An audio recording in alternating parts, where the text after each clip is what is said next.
Abrimos hoy una exploración en torno a una figura gigantesca del hip hop. Un icono cuya muerte sigue siendo, más de un cuarto de siglo después, uno de los grandes misterios sin resolver de la música. Hablamos de Christopher George Latore Wallace. O Biggie Smalls, claro. The Notorious B.I.G. Exacto.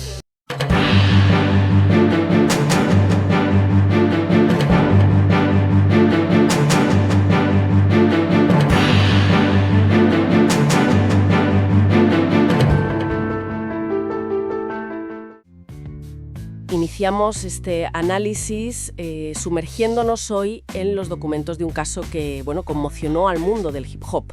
Hablamos del asesinato de Christopher Wallace, más conocido como The Notorious B.I.G. en Los Ángeles. Nacido en Brooklyn en 1972, su impacto fue, inmenso, a pesar de una carrera profesional de apenas 5 años, entre el 92 y el 97. Poquísimo tiempo, sí. Pero es imposible hablar del sonido de la costa este de los 90 sin él.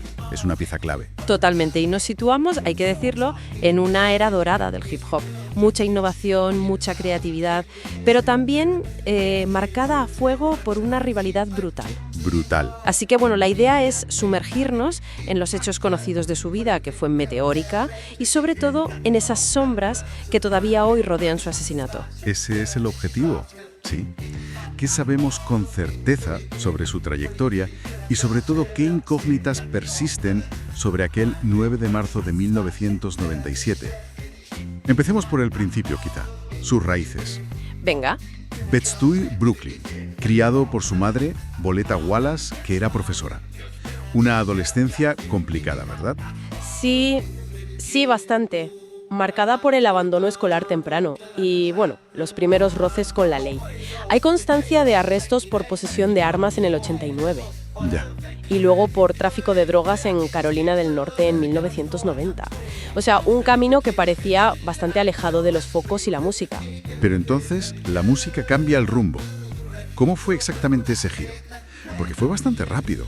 Pues empezó a destacar en batallas de rap, las típicas batallas callejeras, pero la clave fue una maqueta, una demo, que grabó con un DJ conocido, Mr. C. Ajá. Y esa cinta, fíjate, llegó a la redacción de la revista The Source, que era muy influyente. Importantísima a la época. Exacto, lo incluyeron en su columna Unsigned Hype, que era para talentos sin contrato. Y eso fue el escaparate que llamó la atención de Sean Puffy Combs. Puffy. Que entonces estaba en Uptown Records. Un encuentro decisivo, claro. Totalmente. Y a partir de ahí su nombre empieza a sonar ya más fuerte. Colaboraciones. Sí, recuerdo colaboraciones con Supercat, Mary J. Blige, Craig Mack. Gente ya con peso. Exacto, y va preparando el terreno, para su gran golpe. Y ese golpe llega en 1994. Ready to Die. Un álbum que, redefine el juego. Cambia las reglas. No solo lo convierte en el rey de Nueva York, sino que revitaliza toda la escena de la costa este frente al dominio del G-Funk californiano que había en ese momento. Temazos como Juicy, Big Poppa, son historia. Historia viva.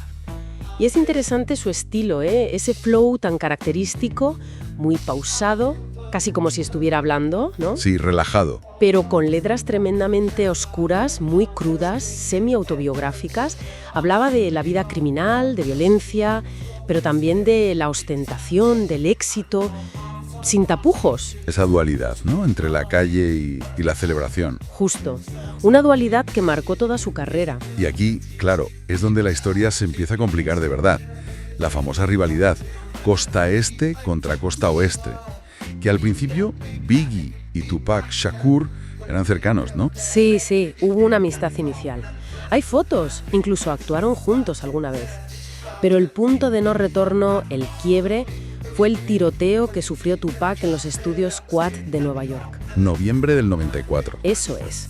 Y aunque jamás se probó nada, Tupac acusó públicamente a Wallace y a Combs de estar detrás de ese ataque. Una acusación gravísima. Y más allá de la palabra de Tupac, las investigaciones llegaron a algo. ¿Hubo alguna base? Oficialmente, no.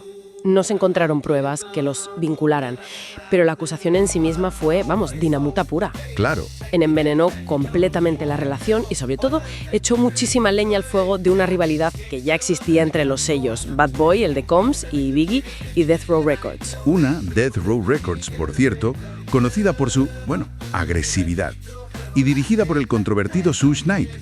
Y esa donde se fue Tupac después del tiroteo y de salir de la cárcel. Exactamente. La tensión se disparó por completo. Imagino. Tupac lanza Hit 'Em Up en el 96, un ataque directo, brutal, sin filtros contra Biggie y todo Bad Boy. Una canción muy explícita. Muchísimo. Y por su parte, aunque Biggie siempre lo negó, su canción Who Shot Ya fue interpretada por muchos como una respuesta velada, una provocación sobre el tiroteo de Quad Studios. O sea que era un cruce constante de acusaciones, provocaciones. Sí, un ambiente muy cargado. Muy tenso. Y claro, llega el asesinato de Tupac en Las Vegas, septiembre del 96. Eso debió de tensar la situación hasta el límite absoluto. Las miradas se volvieron hacia Biggie. Inevitablemente. Aunque él siempre negó cualquier implicación, la sombra de la sospecha era alargada, claro. Ese clima de tensión extrema es el preludio de la tragedia final. Y esa tragedia llega el 9 de marzo de 1997, en Los Ángeles. Un artista de solo 24 años, en lo más alto, y acribillado a tiros en plena calle. Un misterio que, aún hoy, perdura. Y los materiales que tenemos son variados, ¿verdad? Informes policiales, artículos, testimonios.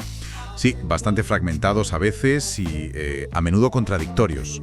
Nuestro objetivo es intentar reconstruir esa noche, seguir las investigaciones, que fueron, tortuosas, y sobre todo entender por qué después de tanto tiempo, pues las preguntas clave siguen sin respuesta clara. Pues vayamos a esa noche.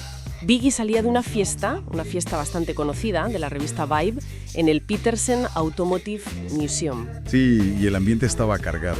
Hay que recordar que Tupac Shakur había sido asesinado solo 6 meses antes. Claro, la tensión era palpable. Y de hecho parece que el propio Wallace estaba preocupado por su seguridad, ¿no? Totalmente. Había expresado esa preocupación.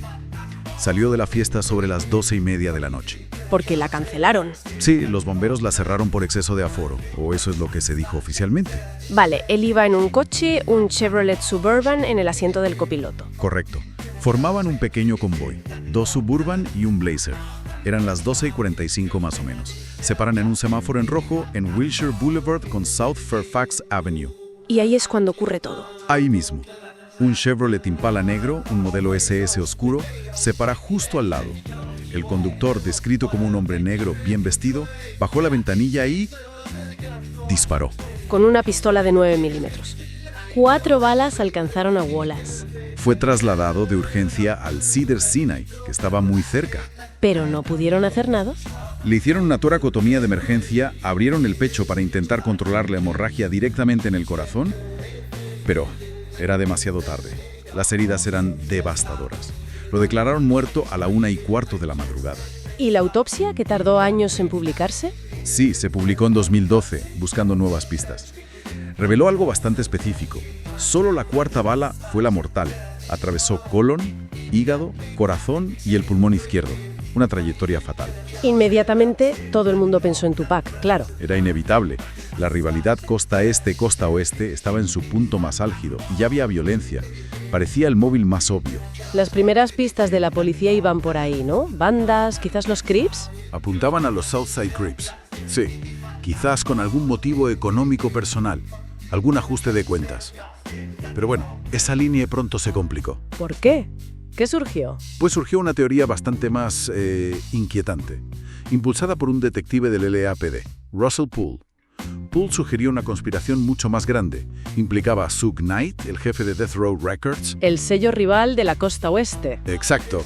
Y aquí viene lo gordo. A un agente corrupto del propio LAPD, David Mack. David Mack. Ese nombre es conocido por otros escándalos, ¿verdad? Precisamente. Mack estaba metido de lleno en el escándalo de corrupción de la unidad Rampart del LAPD. Esto, claro, alimentó enseguida las sospechas de un posible encubrimiento policial. Poole incluso llegó a señalar a un supuesto cómplice de Mack, un tal Amir Muhammad. como el tirador. Y esta fue la base de la demanda de la familia Wallace. Sí, la primera gran demanda contra la ciudad de Los Ángeles se basó en esta teoría de Poole. Pero esta pista tampoco llegó a buen puerto, ¿no? No. Hubo investigaciones periodísticas como la de Chuck Phillips que pusieron en duda a los informantes clave de Poole. Y lo más importante, Phillips localizó a Amir Mohammed.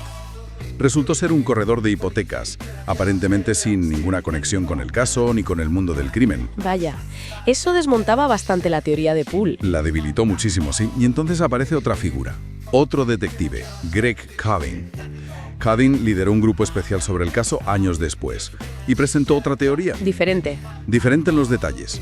Kading también creía que Suge Knight lo orquestó, pero que contrató a otro sicario, Wardell Pucci-Faust, un miembro de la pandilla Mob Piru, afiliada a Death Row. ¿Y el motivo según Kading? Venganza por Tupac. Kading sostenía que el asesinato de Tupac había sido encargado por Sean Puffy Combs, el jefe de Bad Boy Records, el sello de Biggie.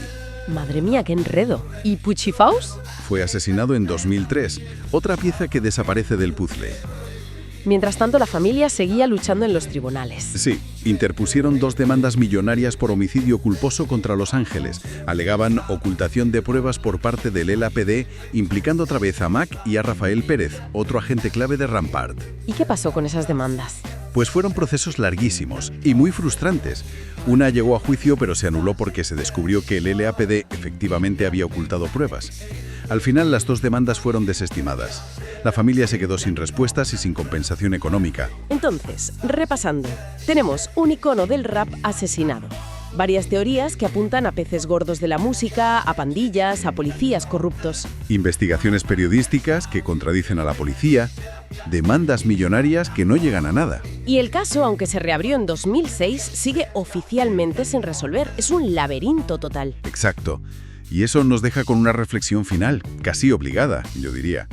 Si consideramos toda esta red de influencias que parece rodear el caso, la industria musical, la policía con sus sombras, las pandillas, ¿qué nos dice esta falta de resolución sobre la capacidad real del sistema para encontrar la verdad cuando hay intereses tan poderosos en juego? Es una pregunta que sigue ahí flotando.